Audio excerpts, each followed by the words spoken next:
الحمدللہ رب العالمین والصلاة والسلام علی سید الانبیاء والمرسلین قال اللہ تعالی و تبارک فی القرآن المجید والفرقان الحمید لقد کان لکم فی رسول اللہ اسوۃ حسنہ صدق اللہ العظیم اللہم صلی علی سیدنا و مولانا محمد مبارک وسلم۔ حمد و صلاة کے بعد انتہائی واجب الاحترام ذوی الاحتشام برادران اسلام، السلام علیکم ورحمۃ اللہ وبرکاتہ۔ بتوفیق باری تعالیٰ مجھے اور آپ کو حضور علیہ السلام کے ذکر جمیل کی سعادت مندیاں نصیب ہو رہی ہیں۔ دعا ہے اللہ تعالیٰ میری اور آپ کی حاضری کا ایک ایک لمحہ قبول فرمائے اور قابل عمل باتوں پر توفیق عمل نصیب فرمائے۔ آپ جانتے ہیں کہ اللہ کے رسول صلی اللہ علیہ وآلہ وسلم کی جس وقت ولادت ہوئی تو 7 دن تک اپنی والدہ حضرت آمینہ سلام اللہ علیہ کا دودھ پیا۔ 8ویں دن یہ اعزاز دشمن اسلام ابو لہب کی کنیز سویبہ کو حاصل ہوا۔ اس نے حضور علیہ السلام کو دودھ بھی پلایا اور دیکھ بھال بھی کی۔ یہ چند دن کا دودھ تھا، یہ چند دن کی دیکھ بھال تھی، لیکن میرے آقا نے سویبہ کے اس احسان کو پوری زندگی یاد رکھا۔ مکے میں تھے تو میری ماں کہہ کے پکارا کرتے، مدنی دور آیا تو یہاں مدینے سے ان کے لیے کپڑے بھی بھجوایا کرتے اور رقم کا بھی بندوبست کیا کرتے۔ یہ ہے شریعت، یہ ہے سیرت جو حضور لے کر آئے۔ میرے حضور تشریف فرما تھے، دور سے ایک بوڑھی خاتون کو اپنی طرف آتے دیکھا۔ بیٹا اس کی ایکو نا بالکل آف ہو جائے، ایک ساتھ دی آواز جزاک اللہ۔ میرے حضور تشریف فرما تھے، دور سے ایک بوڑھی خاتون کو اپنی طرف آتے دیکھا۔ آقا کریم علیہ السلام کی نظر پڑی تو میرے حضور اٹھ کھڑے ہوئے، میری ماں پکارتے ہوئے اور دوڑ لگاتے ہوئے ان کے قریب پہنچے، پھر کندھوں سے وہ چادر اتار کر نیچے زمین پر بچھا دی جسے میں اور آپ کائنات کا قیمتی اثاثہ سمجھتے ہیں۔ اپنی والدہ کو اس چادر کے اوپر بٹھایا، کان لگا کر گھنٹوں ان کی باتیں سنی، اور جب وہ بوڑھی خاتون خود اٹھ کر واپس جانے لگی تو کسی نے راوی سے پوچھ لیا یہ آنے والی خوش قسمت خاتون کون تھیں کہ محبوب علیہ السلام نے کندھوں کی چادر ان کے قدموں کے نیچے بچھا دی؟ تو بتانے والے نے بتایا کہ تمہیں نہیں پتا، یہی تو حضور علیہ السلام کی رضائی والدہ حضرت حلیمہ سعدیہ سلام اللہ علیہ تھی۔ سگی ماں تو سگی ماں ہوتی ہے نا، میرے حضور علیہ السلام نے تو دودھ پلانے والی ماں کو بھی اتنی عزت عطا کی۔ بیٹا تھوڑی آواز نہ کم کر دے، شاید پھر بہتر ہو جائے گی، جزاک اللہ۔ آقا کریم علیہ السلام ایک دن صحابہ کو نماز پڑھانے آئے، تا حد نگاہ صحابہ نے اٹھ کر حضور کا استقبال کیا۔ محبتوں برا یہ ہجوم دیکھا تو چھم چھم آنکھوں سے آنسو برسنے لگے۔ ایک ٹھنڈی آہ بری اور کیا فرمایا، لو ادرکت والدی او احدہما، کاش آج میرے ماں باپ بھی زندہ ہوتے یا ان میں سے کوئی ایک ہی زندہ ہوتا، پھر میں لوگوں کو نماز عشاء پڑھا رہا ہوتا، اس میں سورہ فاتحہ کی تلاوت کر رہا ہوتا، پھر میری ماں کو میرے ساتھ کوئی کام یاد آ جاتا، وہ دروازے پہ آتی، چلمن سرکاتی، اپنے میٹھے اور پیار بھرے لہجے میں فرماتی، ابنی محمد، میرے بیٹے محمد میری بات تو سنو۔ کہا لوگوں میں نماز کا مصلی چھوڑ کر پہلے ماں کی بات کو سن لیتا۔ زمانے کو بتایا کہ ماں کا وجود کتنا معتبر ہے۔ بیٹیاں کیا ہوتی ہیں یہ زمانے کو میرے حضور علیہ السلام نے آ کر بتلایا۔ آقا کریم علیہ السلام ایک دن جلوہ فراز سے ام المومنین حضرت عائشہ صدیقہ رضی اللہ تعالی عنہا عرض کرتی ہیں کہ حضور آج بڑا عجیب واقعہ ہوا۔ حضور میں عائشہ آج کیا ہوا؟ عرض کی حضور ایک حبشیہ نیاد عورت آئی اور اس نے آ کر دروازے پر صدا لگائی۔ میں نے گھر میں تلاش کیا کہ اسے دینے کے لیے کوئی چیز مل جائے، نبی کی چوکھٹ ہے اور سائل خالی نہ جائے۔ فرماتی کہ حضور بڑی مشقت کے بعد صرف ایک کھجور ملی، تو میں نے اس کو وہی صدقہ کر دیا۔ اس نے اس کھجور کے 2 ٹکڑے کیے، ایک دائیں جانب والی بیٹی کو کھلا دیا اور ایک بائیں جانب والی بیٹی کو کھلا دیا۔ حضور ماں خود بھی بھوکی تھی، اس کا پیٹ کمر سے لگا ہوا تھا، لیکن اس نے خود کچھ نہیں کھایا، سب کچھ اپنے بچوں کو کھلا دیا۔ یہ کہتے کہتے ام المومنین آپ دیدہ ہو گئے، آنکھوں میں آنسو امڑ آئے۔ تو حضور میں سنو عائشہ، اگر کل قیامت کے دن ان بچیوں کی ماں کو جہنم میں جانے کا حکم ہو گیا تو یہ بیٹیاں درمیان میں آڑ بن کے کھڑی ہو جائیں گی کہ مالک ہم تو اپنی ماں کو جہنم میں نہیں جانے دیں گی، اللہ ان بچیوں کی سفارش قبول کر کے ان کی ماں کو جنت کی راحت عطا کرتا۔ خود فرمایا جس کو اللہ نے 2 بیٹیاں عطا کی یا 2 بہنیں عطا کی، پھر اس نے ان کی پرورش کی، تربیت کی، یہاں تک کہ ان کا نکاح کر دیا، اور پھر پیچھے سے بھی اس نے خیر خبر رکھی، تو میرے حضور ماتے اتنا خوش قسمت شخص ہے، کل قیامت کے دن میرے اتنے قریب کیا جائے گا جتنی میری یہ 2 انگلیاں آپس میں قریب ہیں۔ یہ اعزاز، یہ تکریم کس کو ملے گا؟ جس نے بیٹیوں کے ساتھ وفا کی ہوگی، جس نے بہنوں کے سروں پہ شفقت کا ہاتھ رکھا ہوگا۔ اس دور میں بڑا مشکل ہے 2 بیٹیوں کا جہیز اکٹھا کر کے ان کو بیانا۔ بوڑھا باپ بیمار ہو جاتا ہے اور جوان سال بائی کی جوانی ڈھلکنے لگتی ہے، بڑا مشکل کام ہے بیٹیوں اور بہنوں کی ذمہ داری نبھانا۔ لیکن میں پھر بھی کہوں گا یار، اگر کام مشکل ہے کل انعام بھی تو دیکھو نا۔ محشر کے میدان میں ہم جیسوں کو انگلی پکڑ کے حضور کے ساتھ کھڑا کر دیا تھا، اور کوئی پوچھ لے کہ یہ وجہ کیا تھی، کہا تو نے بیٹیوں سے وفا نہیں کی تھی، تو نے بہنوں کی شادیاں کر کے عزت سے ان کو رخصت نہیں کیا تھا، آج اس کا یہ صلہ ہے کہ تجھے رسول اللہ کے ساتھ کھڑا کیا جائے گا۔ اللہ اکبر۔ بہنیں کیا ہوتی ہیں یہ زمانے کو میرے حضور علیہ السلام نے آ کر بتلایا۔ آپ جانتے ہیں آقا کریم علیہ السلام کا نہ کوئی سگا بھائی ہے اور نہ کوئی سکی بہن، میرے حضور در یتیم ہیں، لیکن جب رضاعت کا شرف عطا کرتے ہوئے میرے حضور حضرت حلیمہ سعدیہ سلام اللہ علیہا کے یہاں تشریف لے گئے، تو آپ جانتے ہیں کہ ان کی ایک بیٹی تھی جن کا نام شیمہ بتایا جاتا ہے۔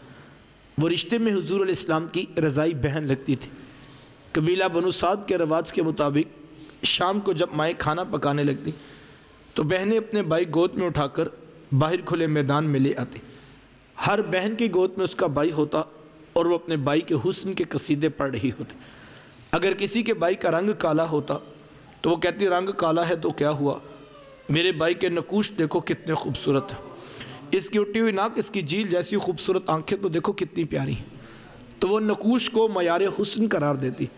اور اگر کسی کے بھائی کا رنگ گورا چٹا ہوتا تو وہ کہتی رنگ نہیں تو کچھ نہیں، حسن تو ہوتے سارا رنگت میں ہے، میرے بھائی کا رنگ دیکھو کتنا گورا چٹا ہے۔ تو یہ بحث اور مباحثہ چل رہا ہوتا اور کوئی بہن ہار ماننے کو تیار نہ ہوتی۔ اتنے میں ایک سمت سے حضرت شیمہ اپنا ویر محمد اٹھا کے لے آتی اور کہتی ذرا میرے ویر کا مقابلہ بھی تو کرو نا۔ وہ کہتے نہیں شیمہ، تیرے ویر کا مقابلہ تو نہیں نا، تیرا تو ساروں کا ہی سردار لگتا۔ کتب میں آتا ہے حضرت شیمہ کا سر فخر سے بلند ہو جاتا اور وہ حضور کو سینے سے چمٹا لیتی اور دعا دیتی ربنا اب لنا محمدا، انشاءاللہ میرے ویر محمد کو نظر نہ لگے۔ آج میں دیکھ رہی ہوں بچوں کا سردار ہے، کل اپنی آنکھوں سے دیکھو جوانوں کا بھی سردار بنے۔ زندگی کے لیل و نہار گزرتے گئے، حضرت شیمہ کی شادی ہوگی، مدنی دور کی کہانی ہے۔ اتفاق سے جس قبیلے میں حضرت شیمہ کی شادی ہوئی، حضور علیہ السلام کے صحابہ کی لڑائی اور جنگ اسی قبیلے کے ساتھ ہوئی۔ ان کے بندے کچھ قتل کر دیے، کچھ کو قیدی بنا کر صحابہ مسجد نبوی میں لے آئے۔ عرب کے رواج کے مطابق قیدیوں کو چھڑانے کے لیے قوم کے سردار فدیہ اور فنڈ اکٹھا کرنے کے لیے نکلے، ہر دروازے پر دستک دیتے اور فنڈ مانگتے۔ چلتے چلتے حضرت شیمہ کے دروازے پر پہنچ گئے، دستک دی تو پوچھا کون؟ کہا قبیلے کے سردار ہیں، فنڈ اکٹھا کر رہے ہیں، تم بھی اپنا حصہ ڈالو۔ پوچھا یہ فنڈ کس لیے اکٹھا ہو رہا ہے، یہ رقم کی جمع کی جا رہی؟ تو کہا مدینے میں ایک شخص ہے، ادعائے نبوت رکھتا ہے، اس نے ہمارے لوگ پکڑ لیے، ہم نے اپنے قیدی چھڑانے۔ تو پوچھا اس کا نام کیا ہے؟ کسی کی زبان سے بے ساختہ نکلا محمد صلی اللہ علیہ وسلم۔ ایک عرصے کے بعد حضور علیہ السلام کا نام سنا تو آنکھوں میں آنسو امڑ آئے۔ کہا اس نے تمہارے بندے پکڑے؟ کہا ہاں اس نے ہمارے لوگ پکڑے۔ کہا پھر فنڈ اکٹھا کرنا چھوڑو، صرف مجھے ساتھ لے چلو۔ کہا تم کیا کرو گی؟ کہا تمہارے قیدی چھڑا کے لاؤں گی۔ کہا تم اسے جانتی ہو؟ کہا ہاں ہاں، تمہیں نہیں پتا، وہ میرے بچپن کے ویر اور بھائی لگتے ہیں، میں تمہارے قیدی چھڑا کے دکھاؤں۔ حضرت شیمہ قبیلے کے سرداروں کو ساتھ لیا، حضور علیہ السلام کے خیمہ نوری کی طرف سفر شروع کیا۔ یہ وہ وقت تھا جب ادب کی آیات نازل ہو چکی تھی، خبردار میرے رسول کی آواز سے آواز بھی اونچی نہ کرنا ورنہ زندگی کی کمائی ضائع کر دوں گا۔ صحابہ ننگی تلواروں سے در حبیب پہ پہرا دے رہے تھے۔ حضرت شیمہ اس خیال سے کہ میں اپنے بھائی کو ملنے جا رہی ہوں، جب آگے بڑھنا چاہا تو پہرے داروں نے تلواریں سونت دی۔ رک جا دیہاتی عورت، جانتی نہیں آگے کوچہ رسول ہے، آگے تو بغیر اجازت کے جبریل نہیں جا سکتے، تو کون؟ روایت میں آتا ہے جب راستہ روک دیا گیا، تلواریں سونت دی گئی، تو حضرت شیمہ نے یوں ہاتھ سے تلوار کو جھٹک کے کہا خلو سبیلی وعلموا انا اخت نبیکم، کہا میری راہیں چھوڑ دو، جانتے نہیں میں تمہارے نبی کی باجی اور بہن لگتی ہوں۔ یہ آواز کانوں میں پڑی، صحابہ کی آنکھوں پر پلکوں کی چلمنے آ گئیں، نگاہیں نیچی کر لی، تلواریں پیچھے ہٹا لی۔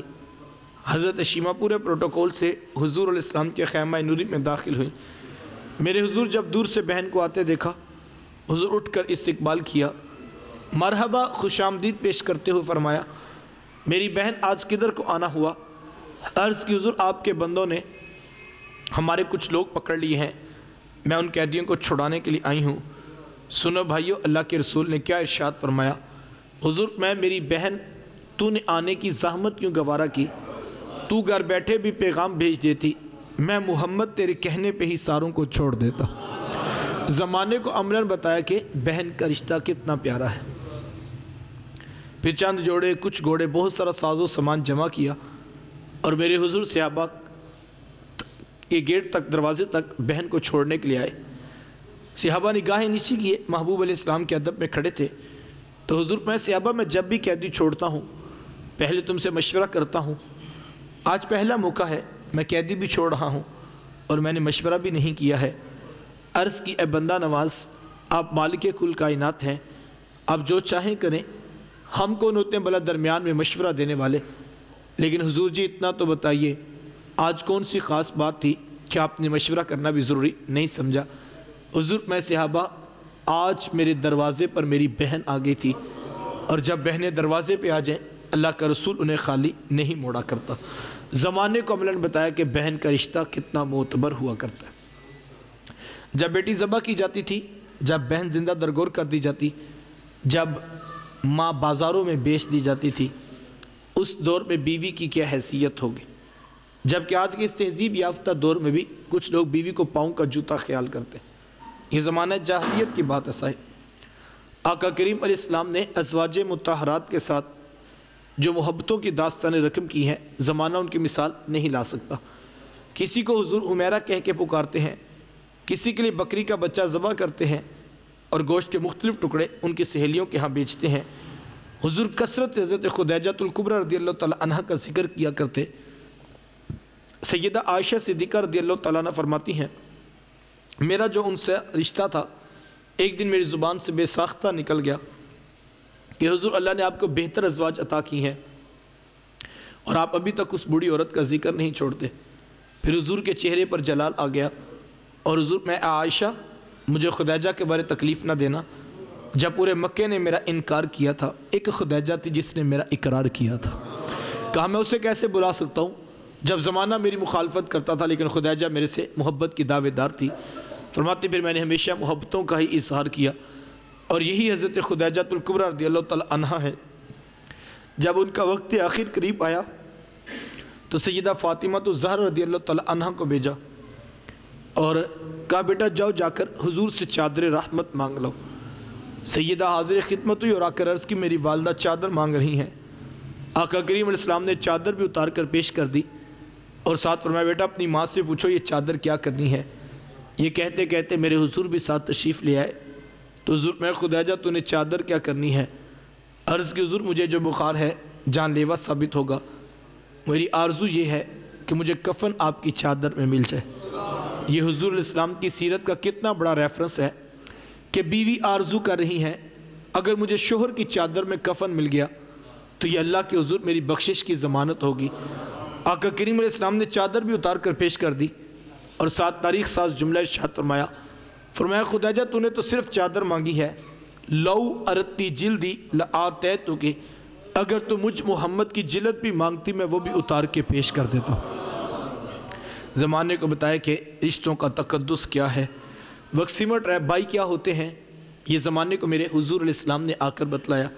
آقا کریم علیہ السلام تشریف فرما تھے، ایک نوجوان حاضر خدمت ہوا، آ کر عرض کرتا ہے حضور میں کماتا ہوں اور میرا بھائی کماتا نہیں ہے، رہتے اکٹھے ہیں، اخراجات سانجے ہیں، تو میری کمائی بھی اس کی طرف چلی جاتی ہے۔ اس طرح ایک کمانے والے بھائی نے نہ کمانے والے کی شکایت اللہ کے رسول کی بارگاہ میں پیش کی۔ آج گھر گھر کا یہی دکھڑا ہے، جو زیادہ کماتا ہے وہ دوسروں کو خاطر میں نہیں لاتا۔ بڑا بھائی چھوٹوں کے لیے بے پناہ محبت کے جذبات رکھتا ہو لیکن اس کی آمدن تھوڑی ہو تو چھوٹے تانا دیتے ہیں کہ تو نے باپ کے بعد کون سی جاگیر ہے جو ہمارے لیے بچا کے رکھی۔ آج کہا جاتا ہے تو کہتا ہے تیری عزت کوئی نہیں کرتا، تیری عزت کس بات پہ کرے، تیرے پاس ہے کیا کسی کو دینے کے لیے۔ آج کہا جاتا ہے تیرے بچوں کی فیسیں تو ہم بھرتے ہیں، گھر کے اخراجات تو ہم چلا رہے ہیں، تیری عزت کس بات پہ کرے۔ آج جس بھائی کے پاس دولت نہ ہو سگے بھائی اس کی عزت کرنے کے بھی روادار نہیں۔ اور اب تو حالت یہ ہے معاشرے کی، اگر کوئی بھائی بیچارہ غریب ہو اس کا بھائیوں کی لسٹ میں تعارف بھی نہیں کروایا جاتا کہ کیا بتائیں یہ مزدور بھی ہمارا بھائی، ہم تو نہیں بتاتے، اس سے ہمارے سٹیٹس میں فرق پڑتا ہے۔ ہاں کوئی ایم پی ہو، کوئی ایم این اے ہو، کوئی چیئرمین ہو، وہ تیسرے خاندان کا بھی ہو تو ہم کھینچ کے اپنے کھاتے میں ڈال لیتے ہیں تاکہ پتہ لگے ہم تو شروع سے عمراء کے خاندان سے تعلق رکھتے ہیں۔ لیکن میرے حضور علیہ السلام نے کتنی بڑی بات ارشاد فرمائی۔ سائل پوچھتا ہے میں کماتا ہوں، وہ کماتے نہیں رہتے اکٹھے، اخراجات سانجے، تو میری کمائی بھی اس کی طرف چلی جاتی ہے۔ حضور میں ہو سکتا ہے اللہ تجھے رزق تیرے اس بھائی کی وجہ سے دے رہا ہو جو کماتا نہیں۔ کتنی بڑی بات ہے یار، اس ایک بات پر زندگی گزاری جا سکتی ہے۔ صاحب یہ تو کرم ہو گیا کہ اس نے تیرا ہاتھ دینے والا بنایا، لینے والا نہیں بنایا۔ اگر تیرا ہاتھ لینے والا بنا دیتے تو کیا کر سکتا تھا؟ تو بھی تو سی ماں کا بیٹا ہے، تو بھی تو سی باپ کی اولاد ہے، تیری رگوں میں الگ سے سرخ رنگ کا خون تو نہیں دوڑتا، تیرے دماغ میں الگ سے سوچوں کے سوتے تو نہیں پھوٹتے۔ تجھے اپنی ڈگریوں پہ ناز ہے تو تیرے سے بڑی بڑی ڈگریوں والے لوگوں کے آگے خاک چھانتے پھرتے۔ یہ محض اس کا کرم تھا، اس نے تیرا ہاتھ دینے والا بنا دیا۔ ساری برادری پورا خاندان 30 سال سے کاروبار کرنے والے نیچے رہ گئے، تیرا ستارہ اوج سریا کی بلندیوں کو چھونے لگا۔ تجھے اونچا اس لیے تو نہیں کیا تھا کہ تو M P A M N A وزیروں کے ہاں دعوتیں اڑاتا پھرے، تجھے تو اونچا اس لیے کیا تھا کہ تو پلٹ کے نیچے دیکھتا اور جو بہن بھائی اب نیچے رہ گئے تھے اب ان کو کھڑا کرنے کا سوچتا۔ وہ کسی دانشور نے کسی کروڑ پتی کا انٹرویو لیا تو پوچھا جناب آپ کروڑ پتی کیسے بنے؟ آج ہر شخص چاہتا ہے میں بھی راتوں رات امیر ہو جاؤں، میں بھی کروڑ پتی بن جاؤں۔ تو پوچھا جناب آپ کروڑ پتی کیسے بنے؟ تو اس نے مسکرا کے کہا میں نے اپنے نیچے والوں کو لاکھ پتی بنا دیا، قدرت نے مجھے کروڑ پتی بنا دیا۔ جو نیچے والوں کے بارے میں سوچتا ہے، اور میں یہ کہتا ہوں نیکی ضرور کرو، اپنے بہن بھائیوں کے ساتھ نیکی کرو، اس لیے کہ وہ بہن بھائی لگتے ہیں، بالکل ایک رشتہ ہے، محبت ہے۔ لیکن میں کہتا ہوں اپنے اوپر اپنی نسلوں پہ رحم کرتے ہوئے آپ نیکی کریں۔ نیکی میں اللہ نے اتنی طاقت رکھی ہے کہ نیکی مرتی نہیں ہے، یاد رکھیے۔ لوگ شکریہ ادا نہ بھی کریں، لوگ اس نیکی کا صلہ نہ بھی دیں، جس ذات کے لیے اگر آپ نیکی کر رہے ہیں وہ کسی کا قرض اپنی اوپر نہیں رکھتا۔ آج اگر آپ کسی کے بچوں کی فیس دے رہے ہیں، کسی کے گھر کے راشن ڈال رہے ہیں، کسی کو اخراجات دے رہے ہیں، آپ اگر کسی کے بچوں پہ شفقت کا ہاتھ رکھ رہے ہیں، اللہ آپ کی نسلوں کے لیے کئی ہاتھ اکٹھے کر دے گا۔ یہ دنیا مکافات عمل ہے۔ میں ایک بہت بڑے عالم سے ملاقات کی، ان کی لائبریری بہت بڑی تھی اور علم کا نور بھی بڑا تھا، فنون پر دسترس بھی بڑی تھی۔ تو میں نے کہا حضرت اس میں آپ کو کیا لگتا ہے؟ یہ اللہ کا کرم ہے، ورنہ انسانی عقل یہ بات نہیں مانتی۔ تو وہ کہنے لگے میرے دادا ابو بڑے نیک آدمی تھے، میں یہ سمجھتا ہوں جو ان کا قرآن سے پیار تھا یہ اس کا سارا رنگ ہے جو مجھے ملا۔ تو جب آپ جو ہے وہ نیکی کرتے ہیں وہ اس کی نسلوں کے اندر وہ نیکی زندہ رہتی ہے، اور 7ویں پشت کو بھی اس نیکی کا حصہ ضرور نصیب ہوتا ہے۔ تو نیکی کیجئے، اپنوں کے ساتھ، بہن بھائیوں کے ساتھ، رشتہ داروں کے ساتھ جوڑنے کی کوشش کیجئے، بانٹنے کا مزاج پیدا کریں، سلو کر لینے کا حوصلہ پیدا کریں۔ معاف کر دینے کی عادت کو اختیار کریں۔ آج ہم سیرت رسول کے ان پہلوؤں سے بہت دور جا چکے۔ ہمیں صبح بھی کاروبار کا حساب ہے، دوپہر کو بھی کاروبار ہے، شام کو بھی کاروبار ہے، شادی پہ بھی ہم حساب کر کے جاتے ہیں کہ ادھر سے آیا کیا تھا، جانا چاہیے کہ نہیں جانا چاہیے۔ اب تو لوگ جنازوں پر بھی کاروباری حساب کے مطابق جاتے ہیں۔ کسی کا گھر ٹوٹ گیا، کسی کے گھر قیامت ٹوٹ پڑی، لیکن ہم کہتے ہیں ہمارے باپ کے جنازے پر نہیں آیا تھا تو ہم کیوں جائیں؟ ہو سکتا ہے جب آپ کے والد کی وفات ہوئی ہو اس وقت وہ بیچارہ بڑا پھنسا ہو، نہ پہنچ سکا ہو، لیکن ہم باری بوری کرتے ہیں اور ہم صرف جو ہے اس پہ جو ہے فوکس رکھتے ہیں۔ کاش ہم اللہ اور اس کے رسول کے نام پر جوڑنے کا مزاج پیدا کریں، سلو کر لینے کا حوصلہ پیدا کریں، معاف کر دینے کی عادت کو اختیار کیجئے۔ یہ وہ جذبوں کی فراوانی کا درس ہے جو لے کر میرے حضور اس کائنات میں جلوہ فراز ہوئے۔ وقت سمٹ گیا، میری آخری بات، آج ایک مومن کی اگر منزل آپ مجھ سے پوچھیں تو قرب الہی کو حاصل کر لینا، اپنے رب کی نگاہ کرم میں آ جانا، یہ بہت بڑی منزل ہے، اور یہ میری اور آپ سب کی خواہش ہے۔ آپ علماء کے پاس بھی جاتے ہیں، لوگ صوفیاء کی تلاش میں بھی رہتے ہیں، اہل اللہ کی چوکھٹ پر حاضر ہوتے ہیں، تو مقصد یہ ہوتا ہے کہ ہمارا رب ہم سے راضی ہو جائے اور رب کا قرب نصیب ہو جائے۔ نماز ہے، روزہ ہے، حج ہے، زکوٰۃ ہے، دیگر عبادات ہیں، نیکی کے کام ہیں، فوز و فلاح کے لیے انسان کامیابی کے لیے بھاگ رہا ہے۔ بہت سارے راستے ہیں، میں کسی راستے کی نفی نہیں کرتا، لیکن اگر آپ مجھ سے پوچھیں دا شارٹیسٹ وے، سب سے مختصر راستہ جو اتنا شارٹ ہے کہ بس آپ ایک قدم اٹھائیں آگے آپ کو رب کا قرب نظر آنے لگے، تو میں صرف ایک یہ بات کہتا ہوں، آپ جو کام کر رہے ہیں وہی کام کریں۔ آپ ڈاکٹر ہیں، آپ انجینئر ہیں، آپ پائلٹ ہیں، آپ کلرک ہیں، آپ آفیسر ہیں، آپ مینیجر ہیں، آپ جو کام کرتے ہیں وہی کریں، صرف اس کام میں اپنے رسول کی نسبت کا حوالہ ڈال دیں، پھر دیکھیں کتنی تیزی سے منازل طے ہوتی۔ ایک نوجوان کو شوق آ گیا نا کہ میں رب کی تلاش میں نکلتا ہوں، در بدر جاتا، خاک چھانتا، لوگوں سے پوچھتا کوئی اللہ والا بتا دو، قرب مل جائے، تو کسی نے کہا وہاں پہ بابا فیروز ہے، وہ جوتے پالش کرتا ہے، اس کے پاس چلے جاؤ، وہ تمہیں کوئی نہ کوئی بات ضرور بتائے گا۔ نوجوان شوق و ورستگی میں پہنچ گیا، بابا جی جوتے پالش کر رہے تھے، تو کہا بابا جی آپ کو رب کیسے ملا؟ سوال تو بڑا تھا لیکن بابا جی کا دو لفظی جواب، کہا بیٹا مجھے تو یوں ہی جوتے پالش کرتے کرتے رب بھی مل گیا، اس کا رسول بھی مل گیا۔ نوجوان نے کہا جی جوتے پالش کرنے سے بھلا رب ملتا ہے؟ لوگوں نے مجاہدے کیے، عبادات کی، ریاستیں کی، اور آپ کہہ رہے جوتے پالش کرنے سے؟ کہا بیٹا ان رستوں کی نفی نہیں ہے، بتائے کہ ہیں وہی رستہ ہے، لیکن تم نے پوچھا تھا آپ کو رب کیسے ملا؟ رستے وہی ہیں، لیکن مجھے پوچھا کہ تمہیں کیسے ملا، تو مجھے تو جوتے پالش کرتے کرتے رب بھی ملا ہے، اس کا رسول بھی ملا۔ کہا بابا جی رات سے پردہ بھی تو اٹھائیں، بھلا جوتے پالش کرنے سے رب کیسے ملتا ہے؟ تو بابا جی کہنے لگے بیٹا میں جب بھی کسی کے جوتے پالش کیا کرتا نا، اسے خوب چمکا کے اس کا حق ادا کرتا، اس لیے کہ اس نے مجھے 2 آنے دینے ہوتے تھے۔ کہا نہیں، وہ تو اس نے دینے تھے، میرا کاروبار تھا اور یہ پہلے طے ہوتا تھا، وہ دینے ہوتے تھے اس نے، لیکن میں جوتے اس لیے خوب چمکا دیتا تھا کہ یہ کسی عام شخص کے جوتے نہیں ہیں، جس رسول کا میں کلمہ پڑھتا ہوں اسی رسول کا یہ بھی کلمہ پڑھتا ہے۔ میرے رب کو میری ادا اتنی پسند آ گئی، اس نے اپنا قرب بھی عطا کر دیا، اپنے رسول کا قرب بھی عطا کر دیا۔ ہمارا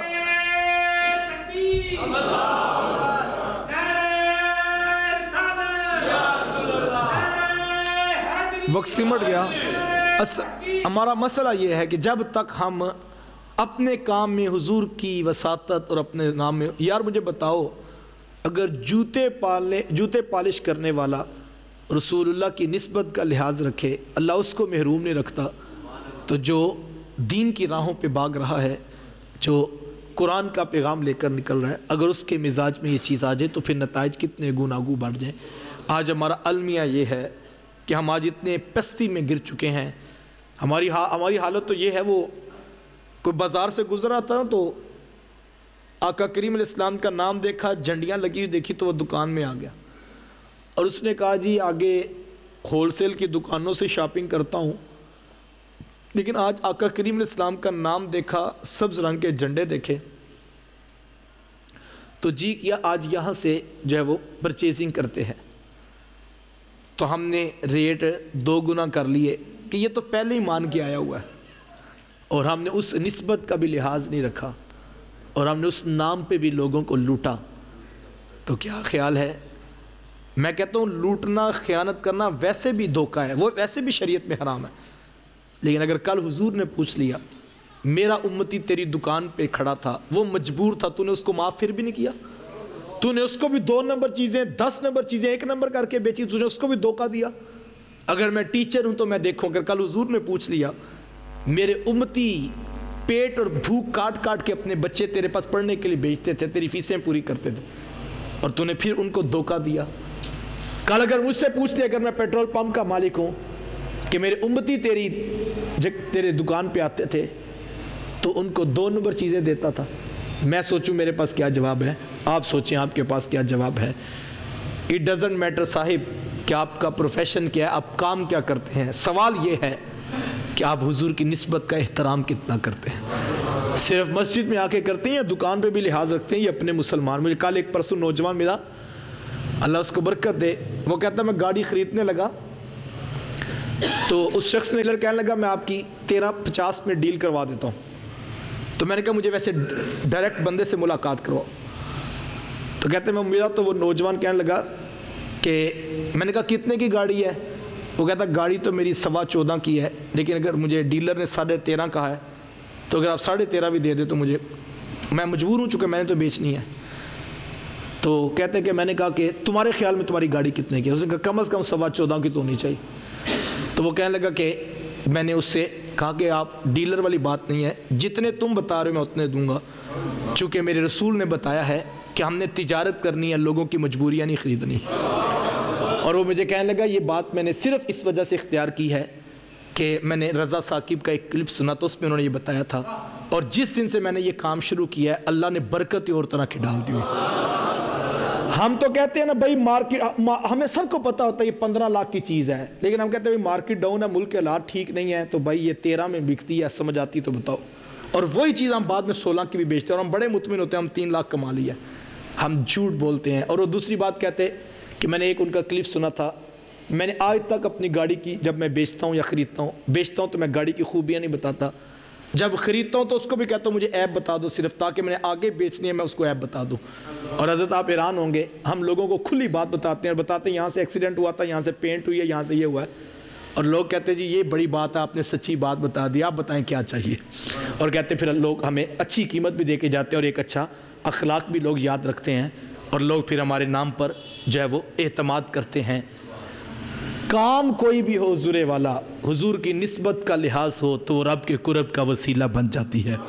آئیے اپنے کام میں مخلص ہو جائیں اور حضور کے نام پر پیار بانٹیں، آقا کریم علیہ السلام کی امت سے پیار کریں۔ 100 باتوں کی بات ہے یار، میں آپ کے بچوں سے پیار کروں تو میں آپ کو اچھا لگوں گا نا، آپ میرے بچوں کا منہ چومیں تو مجھے اچھے لگیں گے نا، تو کیا خیال ہے جو حضور کی دکھی امت کے ساتھ پیار کرے گا وہ حضور کو پیارا نہیں لگے گا؟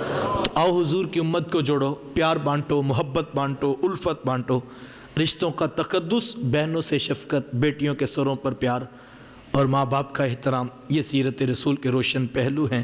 باسمیم کل بارگاہ ربوبیت میں دعا ہے اللہ مجھے آپ کو توفیقات عمل نصیب فرمائے۔ وآخر دعوانا آمین۔ اللہم صلی علی سیدنا و مولانا محمد مبارک وسلم۔